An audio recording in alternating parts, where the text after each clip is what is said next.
1987년 스웨덴 말매, 북해의 차가운 바람이 불어오는 항구 도시에 거대한 침묵이 내려앉았습니다.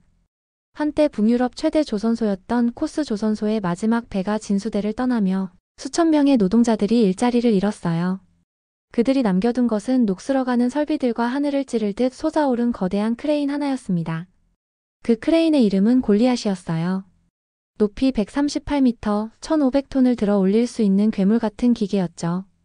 15년 전만 해도 이 크레인은 말매 항구의 자랑이었습니다. 거대한 선체를 마치 장난감처럼 들어 올리며 세계 각국으로 떠나갈 배들을 탄생시켰거든요. 하지만 이제는 그저 하늘을 향해 팔을 벌린 채 서 있는 철 덩어리일 뿐이었어요. 저걸 어쩌지? 시 공무원들은 머리를 절레절레 흔들었습니다. 해체하려면 천문학적인 비용이 들어가는데 그렇다고 그대로 둘 수도 없는 상황이었거든요. 매년 유지비만 수억 원씩 나가는데 쓸 곳은 없고 말이에요. 스웨덴 정부도 민간 기업들도 모두 고개를 저었습니다. 차라리 폭파시켜버리는 게 나을 것 같은데. 하지만 그것도 여의치 않았어요. 주변에 민가와 상업시설들이 너무 많았거든요. 그렇게 골리앗 크레인은 말매 항구의 골칫덩어리가 되었습니다. 관광객들이나 가끔 구경 와서 사진 찍고 가는 거대한 조형물 정도로 전락했죠. 현지인들은 이 크레인을 보며 쓸쓸해했어요. 과거의 영광을 상징하던 것이 이제는 쇠락의 증거가 되어버렸으니까요. 바람이 불 때마다 삐걱거리는 소리를 내며 마치 누가 나를 데려가 주지 않을까 하고 울고 있는 것만 같았습니다. 2000년대 초 스웨덴 정부는 더 이상 참을 수 없었습니다. 매년 들어가는 유지비와 부지 활용에 대한 시민들의 불만이 커져만 갔거든요. 저 고철 덩어리 때문에 우리 세금이 낭비되고 있어. 시민들의 목소리가 높아지자 정부는 결단을 내렸어요. 어떻게든 이 크레인을 처분하자고 말이에요. 먼저 독일의 대형 조선소들에 연락해봤습니다. 우리 크레인 좀 가져가시겠어요? 거의 공짜로 드릴게요.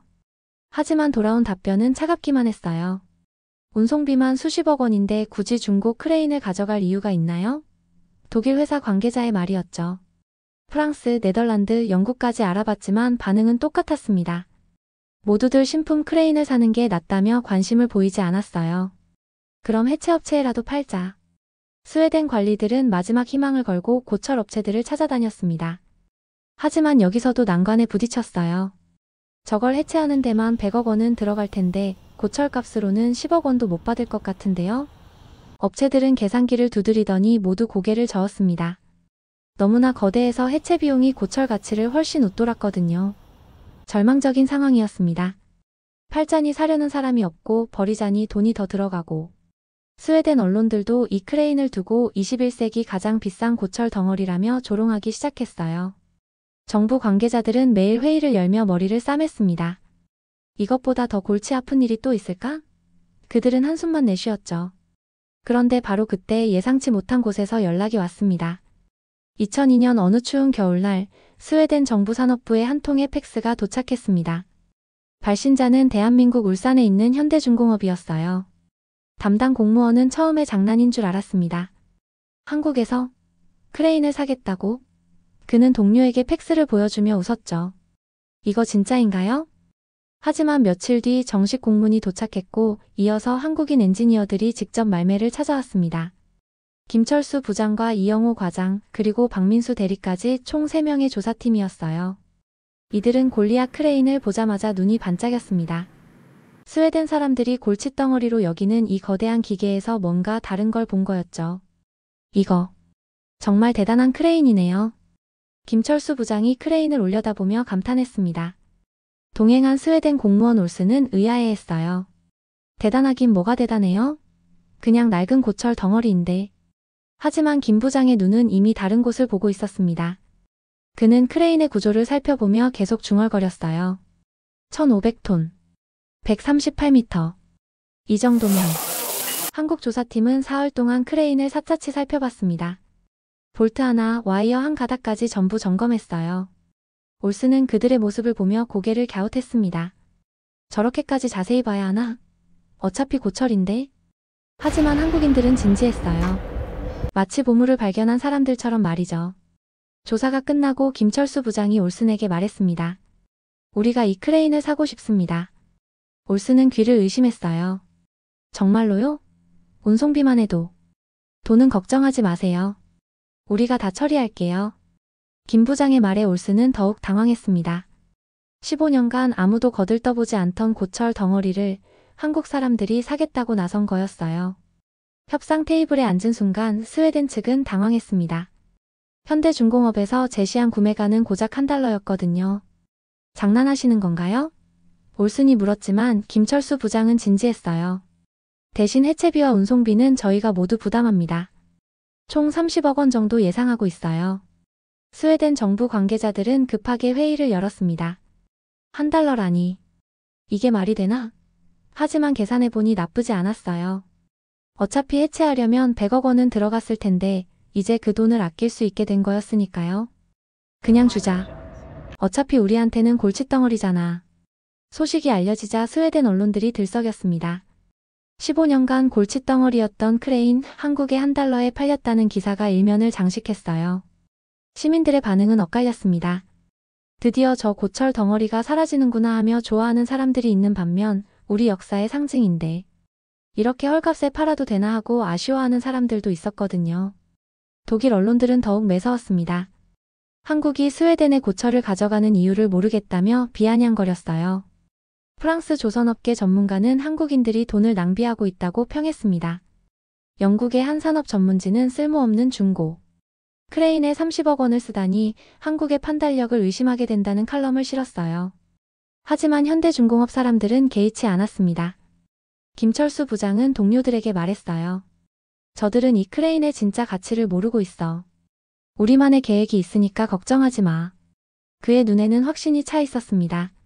남들이 보지 못하는 무언가를 그는 분명히 보고 있었거든요. 이렇게 해서 골리앗 크레인은 새로운 주인을 만나게 되었습니다. 하지만 진짜 이야기는 이제부터 시작이었어요. 2003년 봄 골리앗 크레인의 대이동이 시작되었습니다. 크레인을 해체하는 작업만 2달이 걸렸어요. 스웨덴 현지 작업자들은 혀를 내둘렀습니다. 저걸 다시 조립할 수 있을까?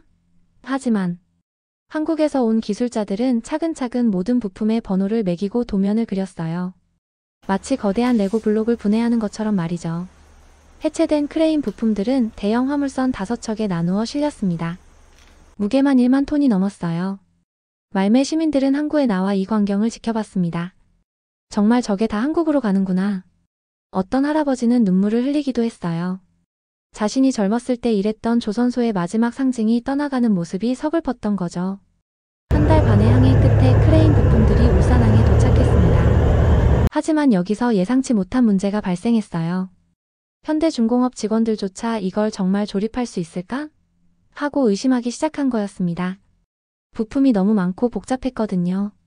더군다나 15년 된 스웨덴 도면들은 한국 표준과 달라서 해석하기가 쉽지 않았어요. 부장님, 이거 진짜 큰일 난 것 같은데요? 박민수 대리가 걱정스럽게 말했습니다. 현장에는 수천 개의 볼트와 수백 개의 철골 부품들이 산더미처럼 쌓여 있었어요. 김철수 부장도 처음에는 당황했지만 곧 마음을 다잡았습니다. 우리가 못할 게 뭐 있어. 차근차근 해보자. 조립 작업은 생각보다 훨씬 어려웠습니다. 스웨덴식 규격과 한국식 규격이 미묘하게 달랐거든요. 볼트 하나도 정확히 맞지 않아서 새로 제작해야 하는 경우가 많았어요. 작업자들은 밤낮 없이 매달렸습니다. 이거 언제 끝나나? 하는 한숨이 작업장에 가득했죠. 그런데 6개월째 되던 어느 날 드디어 골리앗 크레인이 울산 땅에서 다시 모습을 드러냈습니다. 높이 138m의 거대한 몸체가 하늘을 향해 솟아오르자 현장의 모든 사람들이 환호성을 질렀어요. 해냈다. 김철수 부장은 그 순간을 평생 잊지 못한다고 했습니다. 하지만 크레인을 조립한 것은 시작에 불과했습니다. 현대중공업의 진짜 계획은 따로 있었거든요. 기존의 선박 건조 방식을 완전히 바꾸겠다는 것이었어요. 지금까지는 거대한 드라이독에서 배를 만들었는데 이제는 땅 위에서 배를 조립하겠다는 혁신적인 아이디어였습니다. 지상에서 배를 만든다고? 조선업계는 의아해했습니다. 상식적으로 생각해봐도 말이 안 되는 일이었거든요. 배는 물에 떠야 하는 건데 어떻게 땅에서 만들 수 있다는 거죠? 하지만 현대중공업 엔지니어들은 확신에 차 있었어요. 골리앗 크레인이면 가능하다고 말이에요. 새로운 방식은 이랬습니다. 먼저 땅 위에서 선체의 각 부분을 블록 단위로 만들어요. 그 다음 골리앗 크레인으로 이 거대한 블록들을 들어 올려서 마치 레고처럼 조립하는 거였죠. 기존 방식보다 훨씬 효율적이었어요. 여러 블록을 동시에 만들 수 있으니까 시간도 크게 단축되고요. 첫 번째 실험 대상은 30만 톤급 초대형 유조선이었습니다. 정말 될까? 현장의 모든 사람들이 숨을 죽이고 지켜봤어요. 골리앗 크레인이 천천히 움직이며 첫 번째 블록을 들어 올렸습니다. 1500톤짜리 거대한 철 덩어리가 마치 깃털처럼 공중에 떠올랐어요. 와! 작업자들의 감탄성이 터져나왔습니다. 두 번째, 세 번째 블록이 정확히 자리를 찾아갔습니다. 마치 거대한 퍼즐 맞추기 같았어요. 기존에는 6개월 걸리던 작업이 4개월 만에 완성되었습니다. 30% 시간 단축이라는 놀라운 결과였죠. 더 놀라운 건 품질까지 향상되었다는 점이었어요. 정밀한 블록 조립 덕분에 용접 부위가 줄어들고 강도가 더 높아진 거였습니다. 소식이 퍼지자 전 세계 조선업계가 발칵 뒤집어졌습니다. 한국이 뭘 한 거야? 처음에는 믿지 않으려 했어요. 하지만 현실은 냉정했습니다. 현대중공업에서 건조한 선박들이 기존보다 빠르게 더 싼 비용으로 더 좋은 품질로 완성되어 나온 거였거든요. 일본의 미쓰비시 중공업에서 조사단을 파견했습니다. 정말 땅에서 배를 만들고 있네. 그들은 골리앗 크레인이 거대한 블록들을 자유자재로 들어 올리는 모습을 보고 충격을 받았어요. 우리가 왜 이 방법을 생각하지 못했을까? 미쓰비시의 한 엔지니어가 중얼거렸습니다. 독일의 마이어 조선소, 프랑스의 STX, 이탈리아의 핑칸티에리까지 줄줄이 울산을 찾아왔어요. 모두 한국의 새로운 건조 방식을 배우려고 했습니다. 불과 2년 전만 해도 쓸모없는 고철을 가져간다며 비웃었던 그들이었는데 말이에요. 가장 극적인 변화는 주물량이었습니다. 2004년 한 해 동안 현대중공업이 받은 선박 주문은 역대 최고를 기록했어요. 전 세계 해운회사들이 더 빠르고 저렴한 한국 배를 원했거든요. 그리스의 대형 해운회사 사장은 한국 기술은 정말 놀랍다며 감탄했습니다. 스웨덴 언론들도 태도를 바꿨어요. 우리가 팔아버린 크레인이 한국을 세계 1위로 만들었다는 기사가 나왔습니다. 말매 시민들은 복잡한 심정이었어요.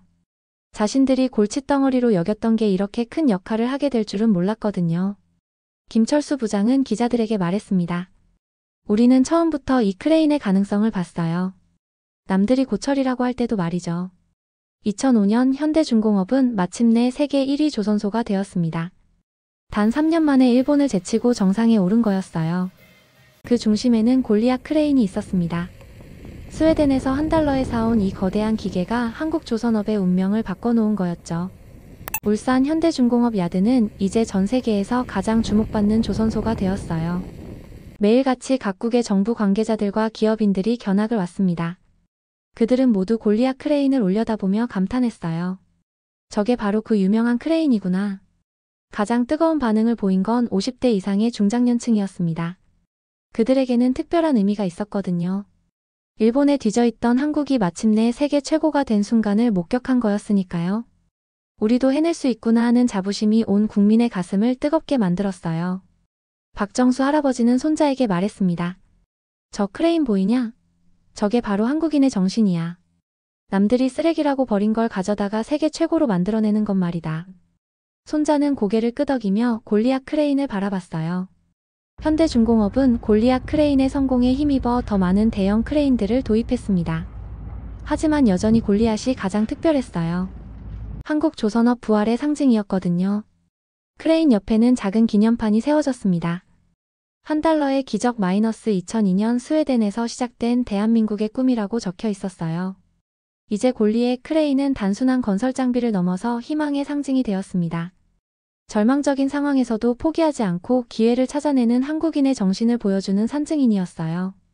스웨덴 사람들이 15년간 골칫덩어리로 여겼던 고철 덩어리가 한국 사람들의 손에서는 세계를 놀라게 하는 혁신의 도구로 부활한 거였습니다. 그리고 오늘도 골리앗 크레인은 울산 바다를 내려다보며 거대한 배들을 하늘 높이 들어 올리고 있습니다. 마치 한국인들아 불가능은 없다고 말하는 것처럼 말이에요.